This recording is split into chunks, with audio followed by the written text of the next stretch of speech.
One more time for the greatest team in America.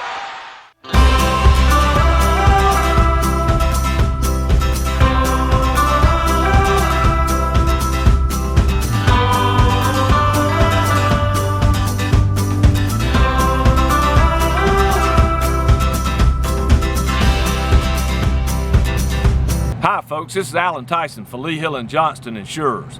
Well, it just was not to be for our Bluebirds 2 Saturdays ago in the Great Lakes State, as the Broncos of Western Michigan used a 100-yard kickoff return and 2 turnovers, one of those a pick six, to pick up their 11th win in their last 13 games.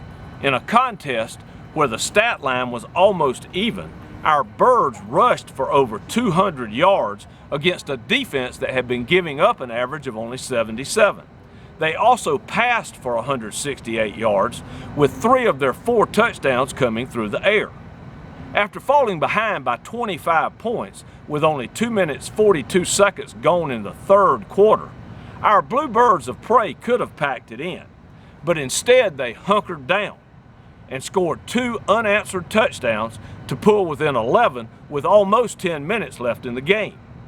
But to their credit, the Polo Ponies from Potawatomi put together a 15-play, 7-minute, 45-second scoring drive to seal the deal on their 4th consecutive win of the season.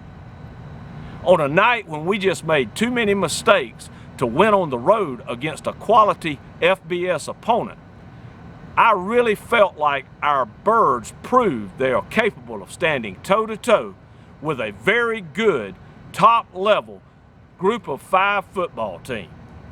Let bygones be bygones, Big Blue.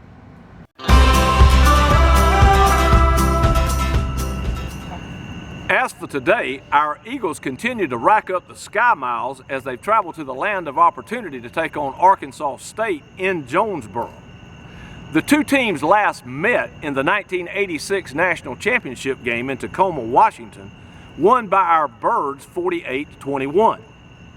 Now, rumor has it that a plan by the A-State game management team to celebrate the 30-year anniversary of the contest by showing highlights at this week's pregame was squelched.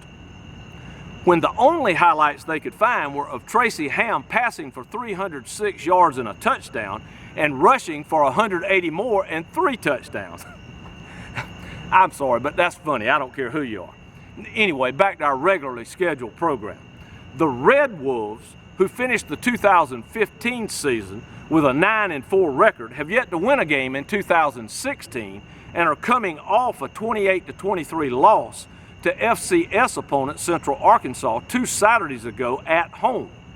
Statistically, these dingoes from the Delta aren't very impressive. They've rushed the ball 138 times on the season for a whopping 323 yards, an average of 2.3 yards per carry. Though they've passed the ball a little more successfully than they've toted it, they've only scored 8 touchdowns in 4 games and are averaging just under 17 points per game while giving up an average of 36. Sounds like a cakewalk, right? Well, don't get misled. This game looks a lot simpler on paper than it is likely to be when toe meets leather. Folks, we are playing a really talented football team that was picked by the coaches to win the Sun Belt in 2016. And we all know what Coach Anderson is preaching to his pups. At home, first conference game, on national television. Here's a chance for you to get off the snide. Make no mistake about it, Eagle Nation, this will be a war.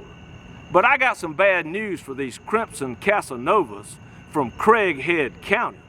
Our Bluebirds didn't come 700 miles to ride the Cotton Belt Railroad. They are in town to kick butt and then beat it back to Bullock. Rout these Romeos from rack and sack, Eagles. And folks, you just can't beat that. And you just can't beat Georgia Southern. And you ain't seen nothing yet.